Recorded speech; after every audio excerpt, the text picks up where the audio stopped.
Hey everybody, this is a breakdown of Whitney Houston's version of I Will Always Love You. Now usually when I do these videos, I give you 3 tips and we're in and we're out, but this one is so full of juicy tools and tips that we are gonna do the whole thing. Part 1, the breathy beginning. If I should stay. To get that, you're going to want to practice on a he. Now, here's the deal, not he that closes, but he that goes back to an H.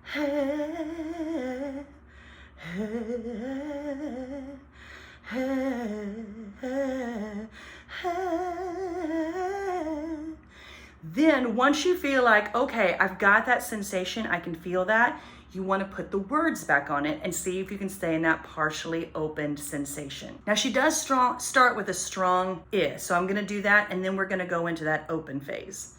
If I should stay. Now here's the nuance of this. You're not going to stay in the exact halfway open position the whole time. When you listen to Whitney, it's a little more closed in the bottom in some places, a little more open at the top. I'm teaching you this tool, but at the end of the day, this is where you have to start making choices as an artist on how you want to communicate the emotion and the story of this song. So here's an example of moving through different phases of closure. If I should stay, I would only be in your way.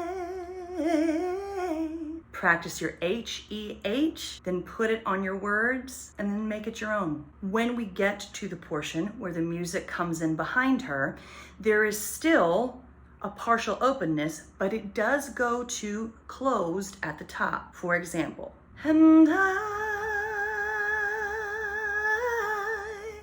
will always love you. Ooh, so you notice it's not breathy up there. It actually goes into a hootier sort of sound that doesn't have as much air in it. So what I would practice is ooh, starting open at the bottom and thinking close at the top. Ooh.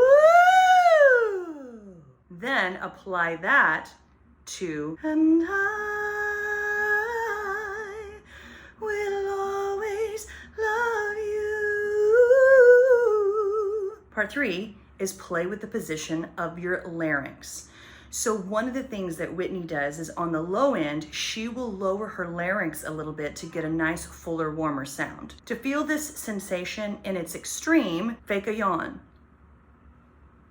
That moves the larynx down. Now we're talking here with a yawn. That's kind of the place where this comes from. Now, we're not gonna go fully down there when we sing this phrase, but it's moving it partially down and dipping a little into the richness that lowering it gives us. So think partial yawn. Bittersweet memories, that is all. So I've got my larynx partially lowered. That is all I'm taking. Move it down a little bit more and taking. That is all I'm taking with me. And then I bring it back up for that. Again, this is a tool that Whitney uses that I want you to play with, but then make it your own. If you want an easy way to access the low larynx, imitate a cartoon dog or Yogi Bear. Yogi Bear, hey boo boo, that's the sensation. You can also pair a slight lip protrusion with a lower larynx to create an even warmer sound. Bittersweet memories, that is all. So by protruding my lips a little bit, I'm actually getting a warm sound there too. That is all. Part 4. There are a lot of quick switches in this song. I'm just going to give you one of them.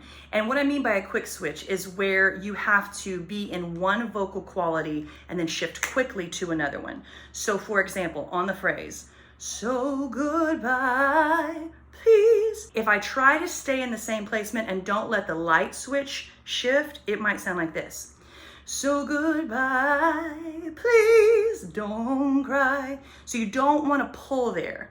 So goodbye, please So what I would practice is bye, please, bye, please, bye, please, so that your voice gets used to that light switch shift. Then go back and plug it in.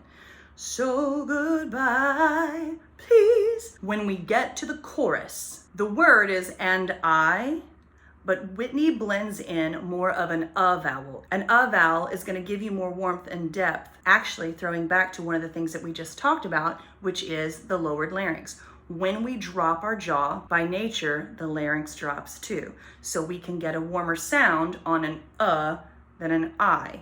For example, listen to the difference. And I versus and I. So practice blending and I to find the sweet spot for you to get the weight and warmth of sound that you want. Another tool that is used throughout the song is renewing the vowel for rapid moving sections. Here's what I mean by that. Listen to this phrase.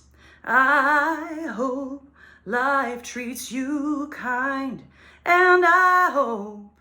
So that's da-da-da, comes at you really fast. What you have to think there is ho-o-op. You've got to have 3 separate O's happening there. If you don't, and you have one O across those 3 pitches, it's going to come out like this.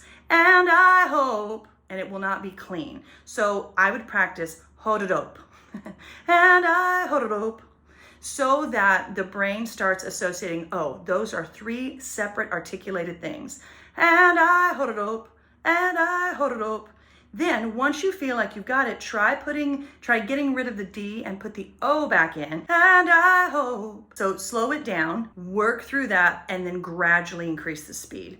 And I hope, and I hope, and I hope, and I hope. If you really want to track it, what you can do is sing it at the fastest pace you can sing it while still being clean and accurate. Then go to a metronome and see what the beats per minute on that is. From there, practice with that metronome and then slowly increase incrementally, maybe 5 beats per minute, until you can get up to what the actual speed is. So that's a way that you can work on improving vocal agility. At the key change, the that worked for you in the first part is not going to work as well in the second part. You're going to have to blend a little bit more of an into this to get that to come out, because now the pitch is higher. So we are in a new place in the voice and we have to adjust accordingly. And practice your blend. The final tool I'm going to give you is a shadow vowel. A shadow vowel is a vowel that follows after a word that helps scoot you into a new position. Whitney uses it at the very end. I will always love you. So it's not, I will always love you, because that can be a little tight. So by doing the love you, it's a little bit of a springboard to get you up to the oo. I will always love you. And there you go. There are several tools to help you sing Whitney Houston's version of I Will Always Love You. If you have questions, drop them in the comments. Happy to help you. I'll see you next time.